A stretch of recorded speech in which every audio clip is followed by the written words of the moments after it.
Minus பக்கங்கள். Hi friends, இது மாலிகாவின் கேளுங்க கதை கேளுங்க. மானஸ் எழுதிய விழி தாண்டிய கனவே, அத்தியாயம் 14.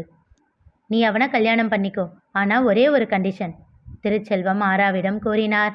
என்ன என்பதை போல் பார்த்தால் ஆரா, நீங்கள் 2 பேரும் கல்யாணம் பண்ணிக்கிறதுக்கு முன்னாடி எனக்கு ஒரு அக்ரிமெண்ட்டில் சைன் பண்ணணும். இதுக்கு மேலே உங்கள் 2 பேருக்கும் என்னோட சொத்துலையோ வீட்லையோ இல்லை பிஸ்னஸ்லையோ எந்த சம்பந்தமும் இல்லை அப்படின்னு கையெழுத்து போட்டு கொடுத்துட்டு 2 பேரும் கல்யாணம் பண்ணிக்கோங்க. டாடி என்று ஆரா ஏதோ சொல்ல வர அவளை நிறுத்தினார் திருச்செல்வம். இங்கே பாரு, நான் சொல்ல வேண்டியது சொல்லிட்டேன். இனி நீங்கள் 2 பேரும் முடிவு பண்ணிக்கோங்க. இதுக்கு மேலே நான் எதுவும் சொல்ல மாட்டேன் என்றவர் நகுலனிடம் ஜாடை காட்ட அவனும் அமைதியாக அவர் பின்னே வந்து விட்டான். மாப்பிள்ள, நீங்கள் ஃப்ரீயாக விடுங்க, அவளே கொஞ்ச நேரத்தில் வந்துடுவா பாருங்க என்று சொல்லிவிட்டு அவர் வீட்டிற்கு கிளம்ப நகுலனும் அவர் பின்னாலேயே வீட்டிற்கு வந்து விட்டான். அவர்கள் ஹாலில் அமர்ந்திருக்க சிறிது நேரத்தில் அங்கே வந்தாள் ஆரா. நகுலன் திருச்செல்வத்தை பார்க்க, நான் தான் சொன்னேன் இல்லை என்றார் அவர் மெல்லிய குரலில். இப்படிப்பட்ட ஒருவனைத்தான் இவள் விரும்பினாளா என்ற கோபம் நகுலனின் தலைக்கு ஏறியது. அதை அவளிடம் காட்ட வேண்டி, என்ன ஆரா வந்துட்ட, உன்னோட திங்ஸ் எல்லாம் எடுத்துக்கிட்டு போக வந்தியா என்றான் ஏளனமாக. கோபமாக அவனை முறைத்தவள், நான் போகத்தான் போகிறேன், ஆனால் இப்போ இல்லை, எப்போ போகணும்னு எனக்கு தெரியும், கவலைப்படாதீங்க, அக்ரிமெண்ட்டில் சைன் பண்ணிட்டு போகிறேன், உங்களுக்கு அதுதானே வேணும் என்றாள் நகுலனிடம். அவன் அடுத்து பேசும் முன் அறைக்குள் சென்று கதவை மூடிக்கொண்டாள். நகுலன் திருச்செல்வத்தை பார்க்க அவர் முகம் இருண்டு இருந்தது. என்ன ஆச்சு மாமா? அவ சொன்னதோட அர்த்தம் புரிஞ்சுதா மாப்பிள்ள? அவன் இவ மனசை எப்படி கழிச்சு வச்சிருக்கான் பாருங்க. புரியல மாமா. வேதனையோடு தன் மருமகனை நோக்கினார் திருச்செல்வம்.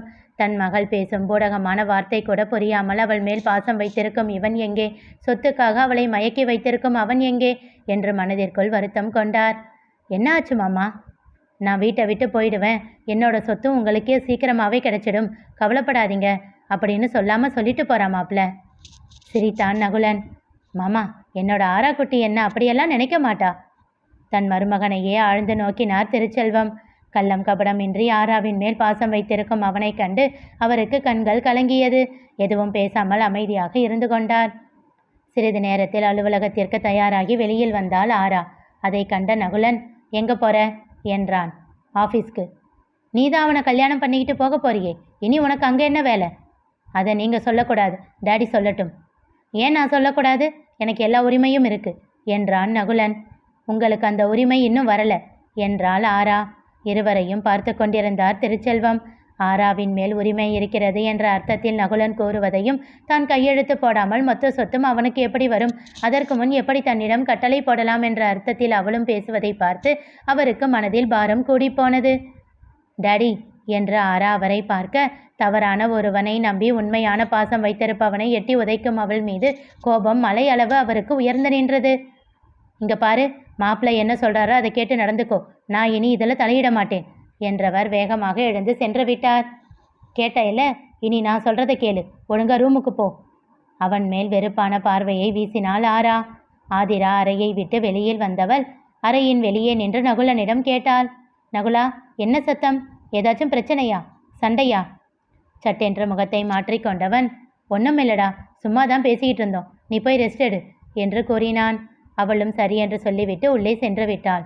அவளுக்கு நகுலனையும் ஆராவையும் பற்றி தெரியும் என்பதால் இருவரும் ஏதோ விளையாடுகிறார்கள் என்று எண்ணிக்கொண்டாள். இங்கே பாராரா, இன்னும் தீராவுக்கு நீ பண்ண விஷயம் தெரியாது, தெரிஞ்சா உன்னை கொன்னே போட்டுடுவா, அமைதியாக போயிடு. நான் ஏற்கனவே ரொம்ப கஷ்டப்பட்டுட்டோம், பெரிய போராட்டத்துக்கு அப்புறம் இப்போ தான் எங்களுக்குன்னு ஒரு குழந்தை வரப்போகுது, அதை தயவு செஞ்சு கெடுத்துடாத. ஓ, ஐ எம் சாரி, கவலைப்படாதீங்க, உங்களோட வாரிசை நான் எதுவும் பண்ண மாட்டேன் என்று சொல்லிவிட்டு வேகமாக சென்று தன் அறைக்குள் புகுந்து கொண்டாள். மீண்டும் மீண்டும் அவள் சொத்துக்கான வாரிசு என்பதை போன்ற அர்த்தத்தில் பேச நகுலனோ அது புரியாமலேயே இருந்தான். அறைக்குள் சென்றவள் நந்தனை அழைத்தாள். அவனுடைய NBC என்று வந்தது. சரி, சிறிது நேரம் கழித்து பேசலாம் என்று அமைதியாகிவிட்டாள். சிறிது நேரம் முன்பு நிகழ்ந்ததை நினைத்து பார்த்தாள் ஆரா. திருச்செல்வம் சென்றவுடன் யோசனையோடு இருந்த நந்தனிடம் கேட்டாள். என்ன நந்தா யோசிக்கிற? இதெல்லாம் ஒரு விஷயமா? நாம் கையெழுத்து போட்டு கொடுத்துடலாம், அப்புறமா கல்யாணம் பண்ணிக்கலாம். சரி ஆரா, ஆனால் இப்போ எனக்கு வேலை இல்லை, இப்படியே உன்னை கூட்டிகிட்டு போய் என்ன பண்ண முடியும்? முதல்ல எந்த வேலை கிடைக்குதோ அதில் நான் சேர்ந்துக்கிறேன், அப்புறமா கல்யாண ஏற்பாடையெல்லாம் பண்ணிவிட்டு நாம் தங்க வீடு எல்லாம் பார்த்து அரேஞ்ச் பண்ணிவிட்டு உன்கிட்ட சொல்கிறேன், அதுக்கப்புறம் நீ வீட்டை விட்டு வா. அதெல்லாம் சரிதான்டா, ஆனால் ஏன் தனியாக வீடு பார்க்கணும்? என்ன சொல்கிற நீ? உன்னோட வீட்டுக்கு கூட்டிகிட்டு போ, உங்கள் அப்பா அம்மா கிட்டே என்னை இன்ட்ரடியூஸ் பண்ணு. திகைத்தான் நந்தன். ஆரா, நான் ஏற்கனவே சொல்லியிருக்கேன்ல, எங்கள் அப்பா ரொம்ப ஸ்ட்ரிக்ட்டு.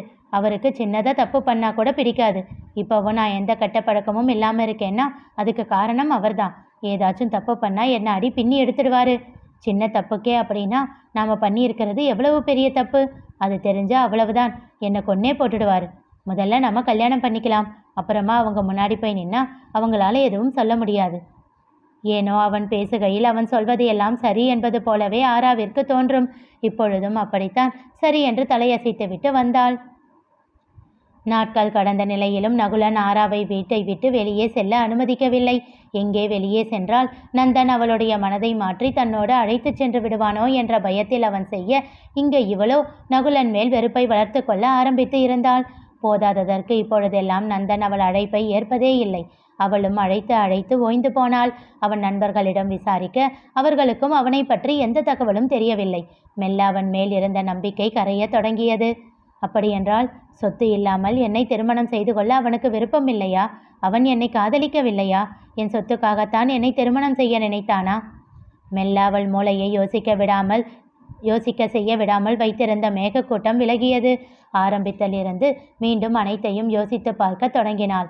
தான் ஏமாற்றப்பட்டு விட்டோம் என்பதை நன்றாக உணர்ந்து கொண்டாள். திருச்செல்வம் அவனை பற்றி சரியாகத்தான் கணித்திருக்கிறார் என்பதையும் புரிந்து கொண்டாள். தன்னுடைய முட்டாள்தனத்தை எண்ணி அழுது கரைந்தாள். தன் அப்பாவிடம் சொல்லி மன்னிப்பு கேட்க நினைத்தாள். தைரியத்தை வரவழைத்து கொண்டு அவரிடம் சென்று பேச முற்பட்ட நேரத்தில் தான் அது நிகழ்ந்தது. அவள் மயக்கம் அடைந்து விழ மருத்துவரை அழைத்து ஆராவை காட்ட கர்ப்பத்தை உறுதி செய்தார் அவர். கோபம் கொண்ட திருச்செல்வம் கர்ப்பத்தை கலைத்து விடும்படி கூற திகைத்தாள் ஆரா. முடியாது என்று பிடிவாதம் பிடித்தாள். அதனால் அவளை மிரட்ட ஆரம்பித்தார் அவர். நகுலன் இதற்கு உடன்படவில்லை. தனியாக அவரை சந்தித்தவன், வேண்டாம் மாமா, ஏன் இப்படி பண்ணுறீங்க? குழந்தையை கலைக்கிறது பாவம். குழந்தைக்காக இத்தனை வருஷம் ஏங்கின எங்களுக்கு தான் அதோட அருமை புரியும் என்றான் உடைந்த குரலில். இல்லை மாப்பிள்ள, உங்களுக்கு புரியலை. இத்தனை நாள் அமைதியாக இவளை இங்கே விட்டு வச்சிருக்கான்னா என்ன அர்த்தம்? குழந்தை பிறந்ததும் கேஸ் போட்டான்னா என்ன பண்ண முடியும்? விட்டு தொலைங்க மாமா, 2 பேருக்கும் கல்யாணம் பண்ணி வச்சிடலாம். மாப்பிள்ள, சொத்து எனக்கு ஒரு பிரச்சனை இல்லை. சொத்துக்காக இவளை கல்யாணம் பண்ணால் நாளைக்கு இவ சந்தோஷமாக இருப்பாளா?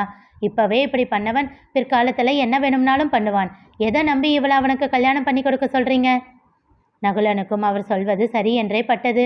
ஆனால் இவர்கள் இருவருக்கும் தெரியாதது நந்தன் அவளை ஏமாற்றி விட்டான் என்பது. எப்பொழுதோ ஆராவின் வாழ்க்கையை விட்டு விலகி சென்று விட்டான் என்பது.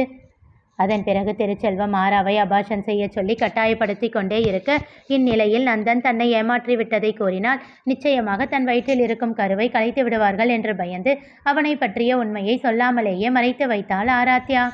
தன் தந்தையிடம் எவ்வளவோ பேசி போராடி பார்த்தும் அவர் பிடிவாதமாகவே இருக்க வேறு வழியின்றி வீட்டை விட்டு கிளம்பி விட்டாள் ஆரா. அவள் வீட்டை விட்டு செல்வதை பார்த்தும் அமைதியாக இருந்தான் நகுலன். ஏனோ குழந்தையை கலைப்பது அவனுக்கு பிடிக்கவே இல்லை. போகட்டும், போய் அவனோடு சந்தோஷமாக வாழட்டும் என்று எண்ணினான். அவர்கள் கஷ்டப்பட்டால் மறைமுகமாக அவர்களுக்கு உதவி செய்து கொள்ளலாம் என்று நினைத்தான். தன் மாமாவிற்கு பிறகு அவர்களுக்கு சேர வேண்டியதை அவர்களிடமே கொடுத்து விடலாம் என்றும் யோசித்தான். பத்திரமாக அவள் செல்ல வேண்டுமே என்ற பயத்தோடு அவள் பின்னாலேயே வந்தான் நகுலன். அவளும் சரியாக சென்னை பேருந்தில் ஏற திருப்தி கொண்டான் அவன். ஏனெனில் நந்தனும் சென்னை என்பதால் அவனிடம்தான் செல்கிறாள் என்று நினைத்து கொண்டான். அவள் பத்திரமாக பேருந்தில் ஏறியதும் அமைதியாக வீட்டிற்கு வந்துவிட்டான். அவன் வீட்டிற்கு வந்த சிறிது நேரத்தில் அவனுடைய செல்போன் ஒலித்தது. எடுத்து பார்த்தான். நந்தனின் நடவடிக்கைகள் பற்றி விசாரிக்க சொல்லியிருந்த தன் நண்பனிடம் இருந்து அழைப்பு வர அவசரமாக எடுத்து பேசினான். அவன் கூறிய விஷயத்தை கேட்டு திகைத்து போனான் நகுலன். அப்படியே இடிந்து போய் அமர்ந்து விட்டான். நகுலனின் நண்பன் கூறியது என்ன தெரிந்து கொள்ள தொடர்ந்து கேளுங்க. கதை கேளுங்க. மீண்டும் சந்திப்போம்.